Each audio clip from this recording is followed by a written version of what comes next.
안녕하세요. 오늘도 제19권 광명변조 고기더강 보살품을 계속해서 공부하겠습니다. 지난 시간에 열반경을 실천해서 얻는 7째 공덕은 열반을 얻기 위한 4가지 일, 즉 선지식을 친근함, 전일한 마음으로 법을 들음, 마음을 두어 생각함, 넷째는 여법하게 행을 닦음이라고 말씀드렸습니다.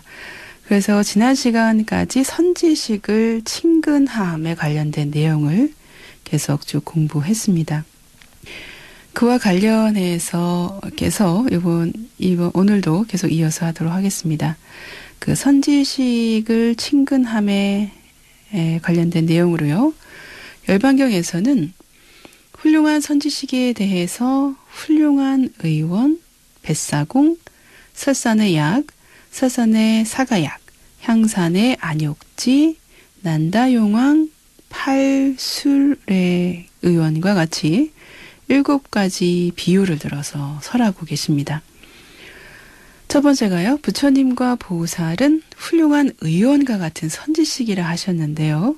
훌륭한 의원은 병을 알고 약을 알아서 병에 맞추어 약을 주어 낫게 하는 것처럼 불보살도 중생에게 삼독의 병이 있음을 알고 그에 맞추어 법을 설해서 번뇌를 여의게 한다고 합니다.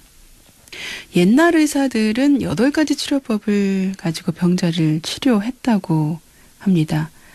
그 8가지가 몸의 병을 치료하고 눈병을 다스리고 종기를 다스리고 어린아이를 치료하며 독을 다스리고 태를 다스리고 삿된 것을 다스리며 별자리를 아는 것, 그 8가지 치료법을 이용했다고 합니다. 이 팔술, 기술, 8가지 기술을 사용하는 의원이 병의 증상에 따라서 풍병이 있는 사람에게는 타락기를 주고 열병 있는 사람에게는 성미를 주고 수병이 있는 사람에게는 강즙, 생강탕이라고 하네요. 강즙을 주어서 치료하듯이 불보살도 중생들이 탐진치의 병이 있음을 알고 탐욕의 병에는 백골관을 닦게 하고요. 화내는 병에는 자비관을 닦게 하고요. 어리석음의 병에는 12인연을 관하게 해서 치료를 한다고 합니다. 그와 관련된 경전 내용이요. 543페이지 아랫부분에 나옵니다. 경전 내용 함께 보시겠습니다. 선남자여, 제일 진실한 선지식은 보살과 부처님 세존이니 왜냐하면 항상 3가지로 잘 제어하는 까닭이니라. 무엇이 3가지인가? 하나는 시종 부드러운 말이요, 둘은 시종 꾸짖음이요, 셋은 부드러움과 꾸짖음이니 이런 뜻으로 보살과 부처님을 진실한 선지식이라 하느니라.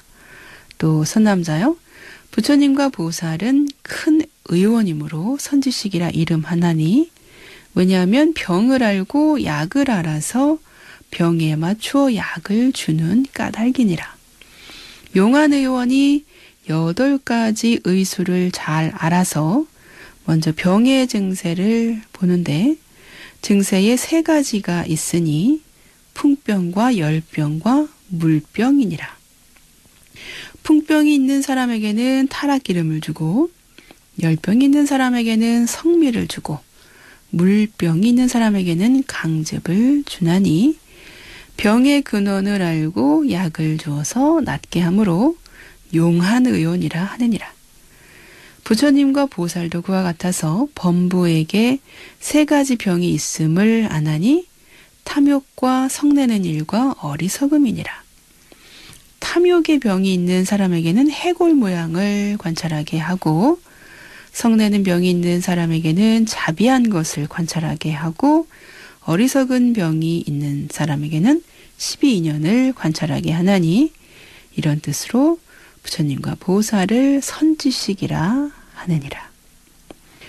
네, 여기까지가 경전 내용이었습니다. 제가 앞에서 말씀드린 그 내용이 경전 내용에 그대로 다 담겨 있죠. 네, 두 번째 비유를 한번 보겠습니다. 두 번째는 훌륭한 선지식은 훌륭한 뱃사공과 같다고 말씀을 하고 계십니다. 훌륭한 뱃사공이 배를 저어 사람들을 잘 건너게 해주듯이요. 불보살님들도 생사의 바다에서 중생을 열반으로 잘 건너게 해준다고 하십니다. 세 번째 비유는요. 설사는 갖가지 미묘한 약의 근본이 되는 것 같지요. 불보살님들도 모든 선법의 근본이 되어서 선한 법의 근본을 구족하게 닦도록 한다고 하십니다. 네 번째 비유는 선지식은 설산의 명약 사가와 같다고 하십니다. 어떤 사람이 사가약을 보면 목숨이 늘어나고 병이 없어지며 독이 해를 입지 못하며 약을 당한 사람은 수명이 120에 이르고 이 약을 생각하는 숙명통을 얻는다고 합니다. 불보살님들도 이와 같아서요. 만약 보는 이는 모든 번뇌가 소멸되고 네 가지 마군이 산란하지 못하며 부처님 법을 들어 접촉하는 사람은 목숨이 단명하지 않고 생사가 없으며 늘 생각하는 사람은 안욕보리를 얻는다고 합니다. 네, 다섯 번째 비유를 보겠습니다. 다섯 번째는 선지식은 향산의 안욕지와 같다고 말씀을 하고 계십니다. 향산에는 안욕달이라고 하는 연못이 있어서요. 죄 지은 사람이 여기서 목욕을 하면 모든 죄가 소멸이 된다고 하는 것 같이 중생들이 불보살을 친근히 하면 모든 죄악이 소멸하게 된다고 합니다. 여섯 번째는요. 이 땅의 약풀이나 초목들이 가뭄으로 말라 죽었을 때 난다용왕과 우파난다용왕이 중생을 가엾게 여겨서 바다에서 나와 비를 내려 이들을 모두 소생시킴과 같이요. 불보살님들도 자비의 마음으로 지혜바다에서 감노비를 내려서 선법을 얻게 한다고 하십니다. 일곱 번째는요. 훌륭한 의원은 병자의 병만 보고 치료하듯이 불보살님들도 중생의 번뇌의 병만 보고 자비로 치료해 준다는 것입니다. 훌륭한 의사라면 그 사람이 훌륭한 문벌의 사람인지 아닌지, 단정한지 추한지, 재물이 있는지 없는지를 따지지 않고요. 오직 환자의 병만 보고 치료해 주기 때문에 세상에서 훌륭한 의사라고 하는 것입니다. 마찬가지로 불보살도 중생들의 번뇌의 병만 볼 뿐 문벌이나 단정하고 추한 것이나 재물의 여부를 보지 않고 자비의 마음으로 법을 설해서요. 번뇌의 병을 없애주기 때문에 훌륭한 선지식이라고 합니다. 이와 관련된 내용이요.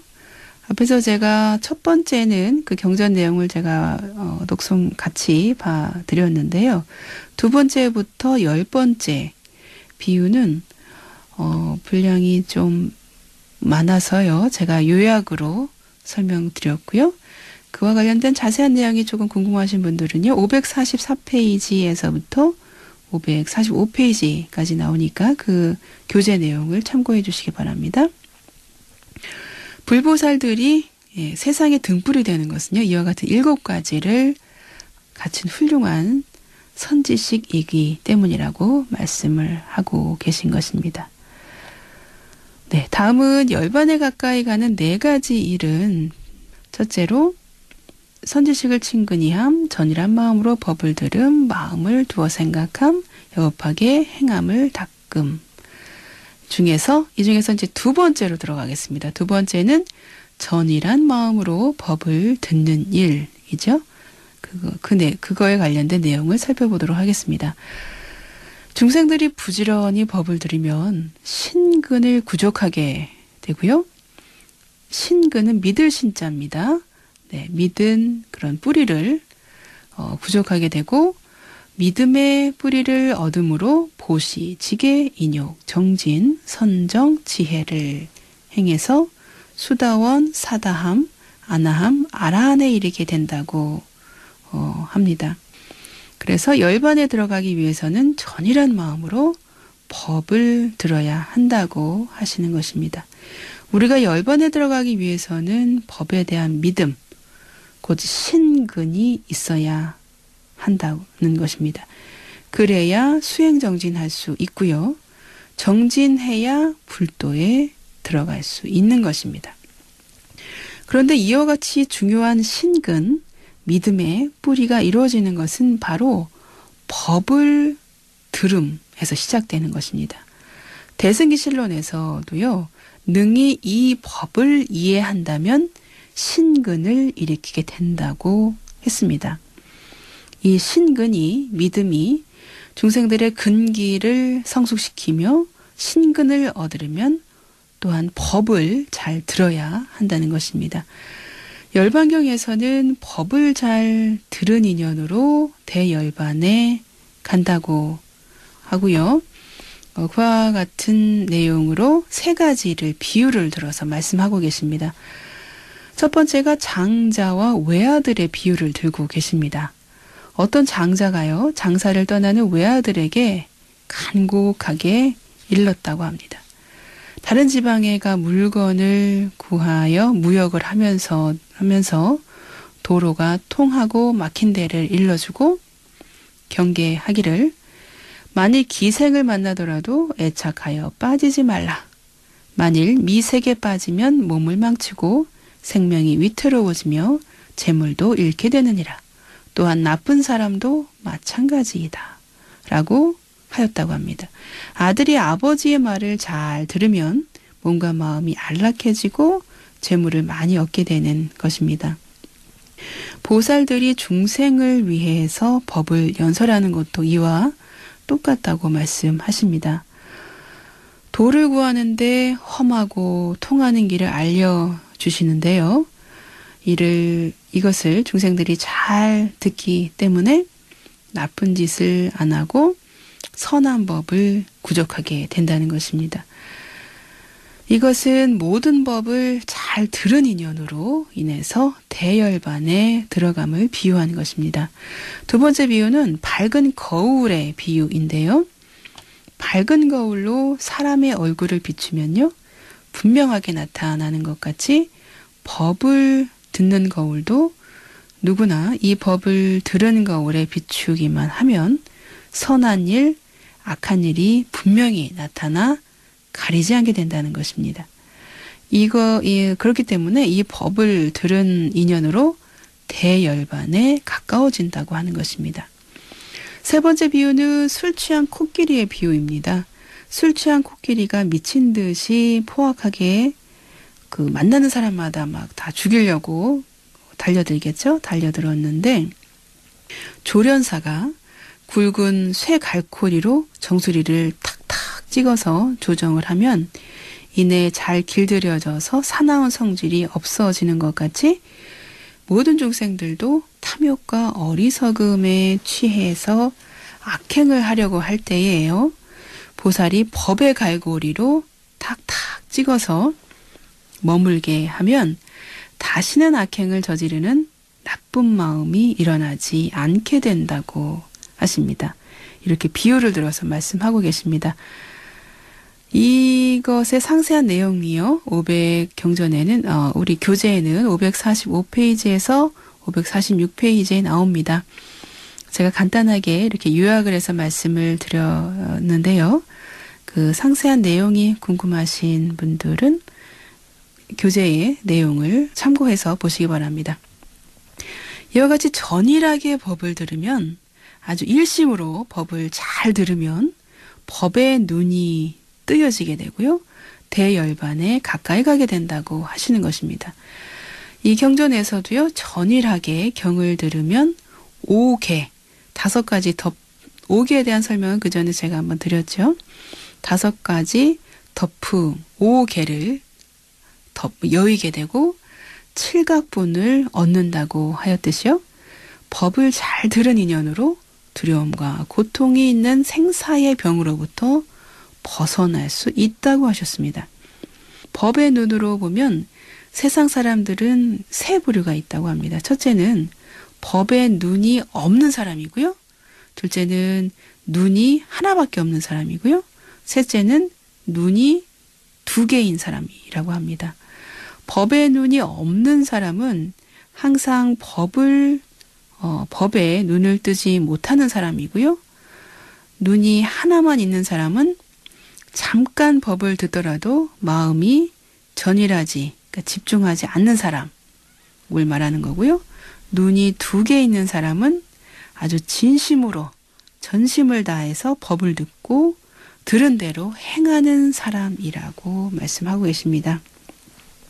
그에 대한 내용이 545페이지 중간에 있습니다. 교재 내용을 참고하시기 바랍니다. 네, 그 다음은요. 열반에 가까이 가는 4가지, 그 4가지 중에 마지막 3가지, 세 번째인데요. 세 번째는 마음을 두어 생각함으로 열반에 들어갈 수 있다는 내용입니다. 우리 중생에게 일어나는 오용락 또는 전도심, 뒤바뀐 마음이죠. 전도심, 괴로움, 보리의 인연, 영원하다는 법 등을 잘 생각해서 그 실체를 알아서 온갖 번뇌를 끊어야 한다는 것입니다. 먼저 중생들은 오용락에 얽혀 있다는 것을 잘 생각해야 한다는 것입니다. 안이비설신의 5군에서 오경을 인연으로 해서 끊임없이 오용락이 일어나기 때문에요. 탐진치가 일어난다는 것입니다. 이러한 오용락이 인연에 의해서 일어남을 항상 생각해야 이로부터 해탈을 얻을 수 있다고 하는 것입니다. 다음으로 마음에 두어 생각할 일은 4가지 전도인데요. 중생들은 우리가 항상 하고 즐겁고 진실한 나이고 청정하다는 4가지 뒤바뀐 생각에 빠져 있다고 합니다. 이 전도심은요, 마음에 두어 생각함으로써 이 전도된 마음이 있다라고 하는 그 생각을 마음에 항상 갖고 생각을 하고 있으면 모든 법이 무상하고 무아이고 안락하지 않고 부정한 줄을 알게 되어서요, 전도심을 끊어버리게 되고 결국 열반에 나아가게 된다는 것입니다. 이와 관련된 경전 내용이요, 546페이지 아랫부분부터 547페이지 윗부분까지 있는데요. 네, 그 부분은 몇 줄 안 되니까 같이 한번 보도록 하겠습니다. 경전 내용 보도록 하겠습니다. 어찌하여 보살이 생각한 인연으로 대반열반에 가까워진다 하는가? 이 생각으로 마음이 해탈하게 되나니, 왜냐하면 모든 중생이 항상 오용락에 얽히는 것을 생각하는 까닭으로 해탈하게 되느니라. 이런 뜻으로 생각하는 인연으로 대반열반에 가까워진다 하느니라. 또 선남자여, 모든 중생이 항상하고 즐겁고 나이고 깨끗한 4가지 법에 뒤바뀌게 되었으나 생각하는 연고로 모든 법이 무상하고 즐겁지 않고 내가 없고 부정한 줄을 보게 되면 이렇게 보고는 4가지 뒤바뀐 것이 즉시 끊어지나니 이런 뜻으로 생각하는 인연으로 대반열반에 가까워진다 하는 것이니라. 네, 이어서 또 온갖 법이 4가지 모습이 있음을 잘 생각해야 한다는 부분이 나옵니다. 모든 것은 태어나는 모습 또는 늙는 모습, 병드는 모습, 없어지는 모습이 있습니다. 이 4가지 모습이 모두 중생들로부터 수다원에 이르는 중생들에게 고뇌를 가져옵니다. 마음으로 가도 잘 생각하면 비록 이 4가지를 만나더라도 고통이 생기지 않는다고 합니다. 네, 그 다음은 다음 시간에 하도록 하겠습니다. 부처님의 유언을 마음에 새기며 오늘의 경전 공부를 마치겠습니다. 형성된 것은 모두 소멸하기 마련인 법이다. 게으르지 말고 부지런히 정진하라.